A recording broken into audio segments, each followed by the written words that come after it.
राधे राधे दोस्तों, आप सभी का हमारे YouTube चैनल भक्ति लड्डू गोपाल में स्वागत है।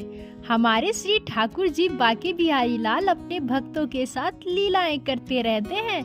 बहुत सारी बातें जो हम सुनते हैं, बहुत सारी घटनाएं जो हम कहीं ना कहीं से जान पाते हैं और बहुत सारी ऐसी घटनाएं भी होती है जो हम ना कभी सुन पाते हैं, ना ही जिसके बारे में हमें कभी पता चल पाता है। ऐसे ही एक सत्य घटना आज मैं आप लोगों के बीच लेकर आई हूँ। इसे सुनकर आप सभी का हमारे श्री बाके बिहारी जी के ऊपर प्रेम और भी गहरा और भक्ति श्रद्धा कई गुना बढ़ जाएगी। बाके बिहारी जी हम सभी के दिल की बात को कैसे समझ लेते हैं, हमें कब और कितना चाहिए उन्हें सब कुछ पता होता है। आज की कहानी जो मैं आप लोगों को बताने जा रही हूँ वह है वृंदावन से सटे एक गांव से। वृंदावन हो या भारतवर्ष या संपूर्ण विश्व, आज लड्डू गोपाल श्री बाके बिहारी की कृपा से अछूता नहीं है। सभी उनकी महिमा को समझते हैं।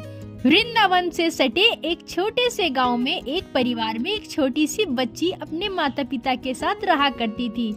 उसके माता पिता और उसके आसपास के सभी लोग बाके बिहारी जी के दर्शन करने वृंदावन जाया करते थे। उस बच्ची को जब समझ आई, वह थोड़ी बड़ी हुई, तो वो अपने पिताजी से कहने लगी कि पिताजी, आप लोग तो हमेशा ही बाके बिहारी जी के दर्शन को जाते हो, तो मुझे भी लेकर चलो ना। उसके पिताजी कहते हैं कि तुम अभी बहुत छोटी हो, तुम चल नहीं पाओगी, मंदिर में बहुत ज्यादा भीड़ होती है, तुम थोड़ी और बड़ी हो जाओ, फिर तुम्हें लेकर चलेंगे। यह सब सुनकर वो बच्ची थोड़ी सी उदास हो गई। समय बीतता गया। बिहारी जी की इच्छा ना हो तो क्या कर सकते हैं। वह लड़की कभी उनके दर्शन ही न कर पाई। उस लड़की को हमेशा यही लगता था कि पूरे गांव में एक वही है जिसने आज तक बाके बिहारी जी के दर्शन न किए हो। यह सब उनके मन में हमेशा चलता रहता था। कहीं न कहीं एक विश्वास कि उन्हें भी बाके बिहारी जी के दर्शन होंगे। वह जब थोड़ी बड़ी हुई तो उनके पिता को उनकी शादी की चिंता हुई। किस्मत का सहयोग कहिए या बाके बिहारी जी की कृपा या उस लड़की के मन की भक्ति और श्रद्धा, वृंदावन में ही उनका विवाह तय हुआ। निश्चित दिन तिथि में लड़की का विवाह हुआ। अब लड़की मन ही मन खुश थी। यह बाके बिहारी जी, अब आप हमसे बचकर कहाँ जाओगे? अब तो मैं आपके पास आ रही हूँ, अब तो आपको मुझे दर्शन देने ही पड़ेंगे। शादी के बाद विदाई। फिर वह अपने ससुराल चली गई। ससुराल में एक सप्ताह रुकी। उसे अभी भी बाके बिहारी जी के दर्शन नहीं हुए थे।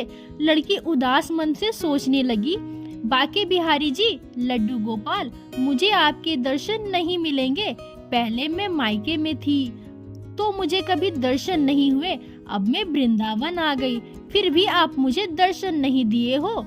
सप्ताह दिन के बाद उसके मायके से रस्म के लिए उन्हें लेने आए। अपने मायके चली गई। मायके में 1 महीने रुकने के बाद अब समय था वापस अपने ससुराल लौटने का। उसका पति उसे लेने आता है। पति के साथ वह अपने ससुराल वापस जा रही होती है। रास्ते में यमुना घाट पर उसका पति उससे कहता है कि तुम यमुना घाट पे सीढ़ियों पर बैठो, मैं स्नान करके आता हूँ। लड़की वहाँ घास के पास बैठ जाती है। उसका पति यमुना में नहाने गया। तभी उसके मन में आता है कि मेरी शादी तो वृंदावन में हो गई, मुझे बाके बिहारी जी के दर्शन कभी न कभी तो जरूर होंगे। बाके बिहारी जी के दर्शन तो करूंगी, पर मैं जब उनसे मिलूंगी तो मैं उनसे अपना कौन सा रिश्ता बनाऊंगी, इसके बारे में तो मैंने कभी सोचा ही नहीं। वो मेरे कौन है? ऐसा सोचते सोचते उनके मन में ख्याल आया कि वृंदावन तो मेरा ससुराल है और बाके बिहारी जी किशोर अवस्था में है। किशोर अवस्था तो 16 वर्ष की होती है, मतलब वह मेरे पति से छोटे हैं, वह मेरे देवर हुए। और मन ही मन मुस्कुराकर कहने लगी कि बाके बिहारी जी, आज से मैंने आपको अपना देवर मान लिया है, परंतु वह दिन कब आएगा जब आप मुझे अपने मुख से भाभी कहकर पुकारोगे। लड़की का वह ससुराल था। वृंदावन में वह हमेशा घूंघट लिए रहती थी। मन में यह सोचती थी कि अगर कोई बड़े बुजुर्ग ने देख लिया तो बेवजह बदनामी होगी, इसलिए वह लंबा घूंघट लिए रहती थी। वह लंबा घूंघट लिए वहाँ बैठी थी और मन ही मन बस यही ख्याल उसके मन में था और सोच रही थी कि बाकी बिहारी जी कब मैं आपके मुंह से भाभी सुनूंगी। तभी एक छोटा सा सावली सूरत वाला प्यारा सा बच्चा वहाँ आकर कहता है, भाभी तनिक अपनी सूरत तो दिखाओ। अरे यह कौन बच्चा है जो सूरत दिखाने के लिए कह रहा है। वह अपना घूंघट जोर से खींच लेती है। लड़का फिर से कहता है, भाभी ओ भाभी मुझे अपना चेहरा तो दिखाओ। लड़की सोचती है, अरे ये लड़का कितना बदतमीज है, चेहरा दिखाने को क्यों कह रहा है, कहीं यह मेरा घूंघट ना उठा ले। इसलिए वह घूंघट को और जोर से पकड़ लेती है। लड़का बार बार यही कहता है, भाभी ओ भाभी मुझे अपना सूरत तो दिखाओ। मन ही मन वो बहुत गुस्सा करने लगती है। लड़का उसके घूंघट को अचानक ऊपर कर देता है। जैसे ही वह घूंघट ऊपर करता है, लड़की एक झलक उस लड़के की देख लेती है। अब कोई अगर किसी का घूंघट उठा दे तो वह एक झलक उसके चेहरे पर पड़ ही जाती है। लड़का प्यारी मुस्कान के साथ वहाँ से भाग जाता है। उसका पति तब तक वहाँ आ जाता है। वह लड़की गुस्से में कहने लगती है, अरे तुम्हारे यहाँ के लड़के कितने आवारा बदमाश है। उसका पति पूछता है, क्यों क्या हुआ। तब वह पूरी बात बताती है। उसका पति उससे कहता है कि तुम चिंता मत करो, वृंदावन कोई बहुत बड़ा नहीं है, कभी न कभी कोई न कोई गली में तुम उसे जरूर देखोगी, तब तुम मुझे बताना वो कौन था। फिर दोनों घर के लिए निकल जाते हैं। कुछ दिनों की बाद लड़की की सास कहती है कि अब तुम्हारे शादी को 2 महीने से ज्यादा हो गया है, तुम मायके से भी हो आई, आसपास के सभी मंदिरों के दर्शन भी कर लिए। अब एक काम करो, तुम दोनों जाकर बाके बिहारी जी के दर्शन कराओ। लड़की मन ही मन बहुत खुश होती है और वो सोचती है कि अब बाके बिहारी जी मुझसे बच के कहाँ जाओगे, मैं तुमसे मिलने आ रही हूँ। और उत्साह के साथ दोनों बाके बिहारी जी के दर्शन को जाते हैं। उस समय बाके बिहारी जी के मंदिर में स्त्री और पुरुष की लाइनें अलग अलग थी।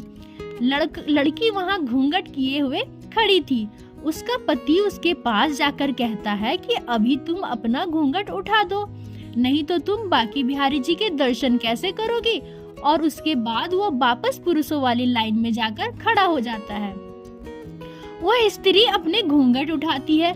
जैसे ही बाके बिहारी जी के दरबार का पर्दा हटता है, उस स्त्री को बाके बिहारी जी के स्थान पर वही लड़का मुस्कुराते हुए नजर आता है।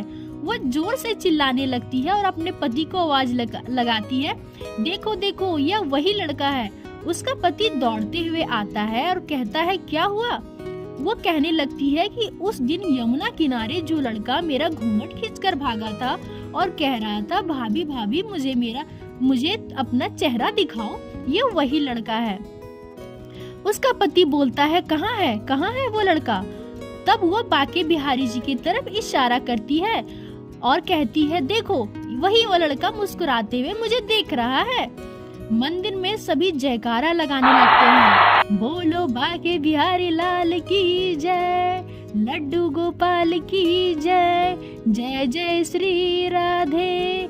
वहाँ खड़े सारे श्रद्धालु और गुसाई जी कहते हैं कि बेटी तुम बहुत भाग्यशाली हो, तुम्हें दर्शन दिए हैं बाके बिहारी जी ने, मन की मुराद पूरी की है।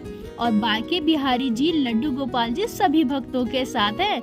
आज तक हमें इतना सौभाग्य कभी नहीं मिला जो सौभाग्य तुम्हें मिला है। तो दोस्तों, आप लोगों को आज की यह सच्ची घटना कैसी लगी है। अगर अच्छी लगी हो तो वीडियो को लाइक कीजिए, चैनल को सब्सक्राइब कीजिए और अपने दोस्तों के साथ जरूर शेयर कीजिए। और अगर आप लोगों के पास भी कोई लड्डू गोपाल से जुड़ी लीला कथा हो तो आप लोग हमें हमारे इंस्टाग्राम पे जरूर शेयर करें और लड्डू गोपाल की प्यारी प्यारी तस्वीरें भी शेयर कर सकते हैं। इस वीडियो के डिस्क्रिप्शन में मेरे इंस्टा आईडी है और मैं उन सभी को अपने चैनल पे जरूर शेयर करूंगी। फिर मिलती हूँ आप लोगों से श्री बाके बिहारी जी लड्डू गोपाल की एक प्यारी सी कथा लीला के साथ। राधे राधे दोस्तों।